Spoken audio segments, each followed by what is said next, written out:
அயோத்தி ராமர் கோயில் காணிக்கை திருட்டை கண்டித்து நாடாளுமன்ற வளாகத்தில் ராகுல் காந்தி உள்ளிட்ட எம்பிக்கள் நாடகம் அரங்கேற்றி நூதன போராட்டத்தில் ஈடுபட்டனர்.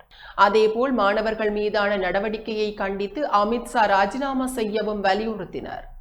நாடாளுமன்ற மழைக்கால கூட்டத்தொடரின் 10ஆம் நாளான நேற்று நாடாளுமன்றம் கூடுவதற்கு முன்பாக எதிர்க்கட்சி எம்பிக்கள் நாடாளுமன்ற வளாகத்தில் போராட்டத்தில் ஈடுபட்டனர்.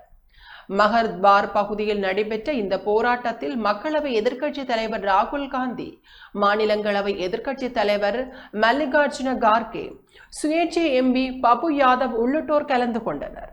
அப்போது காவி உடை அணிந்து போலி சாமியார் வேடத்தில் வந்த பப்பு யாதவ் உண்டியலை வைத்து பணம் வசூலிப்பது போலவும் பிறகு அவற்றை திருடிக் கொள்வது போலவும் நாடகம் ஒன்றை நடத்தினார். உண்டியலில் ராகுல் காந்தி காணிக்கை செலுத்துவது போல நாடகம் நடத்தப்பட்டது. தொடர்ந்து ஜூலை 20ஆம் தேதி அன்று கரப்பான்பூச்சி ஜனதா கட்சி நடத்திய பேரணியில் போராட்டக்காரர்களுக்கு எதிராக காவல்துறையினர் நடத்திய தாக்குதலுக்கு பொறுப்பேற்று மத்திய உள்துறை அமைச்சர் அமித்ஷா ராஜினாமா செய்ய வலியுறுத்தி அவர்கள் கோஷங்களை எழுப்பினர். இதனையடுத்து நாடாளுமன்ற கூட்டத்தொடரில் எதிர்க்கட்சி எம்பிக்கள் பங்கேற்றனர்.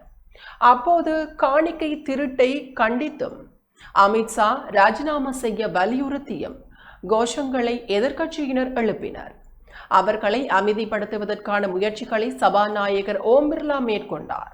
எனினும் முயற்சி பயனளிக்காததை அடுத்து அவையை பகல் 12 மணிக்கு ஒத்திவைப்பதாக அவர் அறிவித்தார். அதேபோல் மாநிலங்களவையிலும் எதிர்க்கட்சி எம்பிக்கள் அமளியில் ஈடுபட்டனர். இதனால் அவையை நாள் முழுவதும் ஒத்திவைப்பதாக அவையின் தலைவர் CP ராதாகிருஷ்ணன் அறிவித்தார்.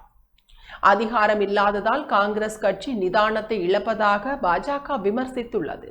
இது தொடர்பாக நாடாளுமன்ற வளாகத்தில் செய்தியாளர்களிடம் பேசிய பாஜக எம்பி நிஷிகாந்த் துபே, அடிப்படையற்ற அர்த்தமற்ற கருத்துக்களை தெரிவிக்கும் வழக்கம் அவருக்கு, அதாவது ராகுல் காந்திக்கு நீண்டகாலமாகவே இருக்கிறது.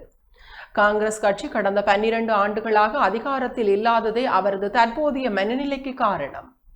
அதிகாரத்தை இழந்த நிலையில் காங்கிரஸ் கட்சியினர் நிதானத்தை இழப்பது போல தெரிகிறது என அவர் விமர்சித்துள்ளார்.